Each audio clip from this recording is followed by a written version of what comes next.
लेकिन ये साला कर क्या रहा है यहाँ पे? বাড়ির ইএমআই না দিতে পারলে আমাদের সবাইকে বাড়ি থেকে বার করে দেবে। আর তুমি বলছো আমার টাকাটা চুরি হয়ে গেছে। আমি চাই না, যেখান থেকে পারো আমার টাকাটা ব্যবস্থা করে দাও। মালিক একটু সাইডে চলো তো। দাঁড়াও 2 মিনিট আসছি। কি হয়েছে বল। মালিক একটা উপায় তো আছে, কিন্তু তুমি করতে পারবে? চুরি হয়ে গেছে না, দেখ তোর বয়ফ্রেন্ড নিজেই টাকাটা খরচা করে দিয়েছে।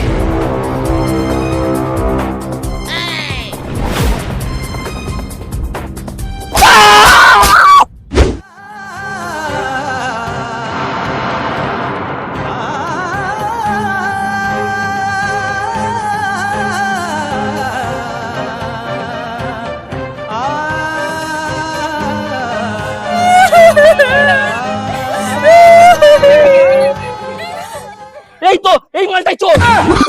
এই ধরো ধরো, তোমার পয়সা পরে একটা প্ল্যান আছে, শোনো।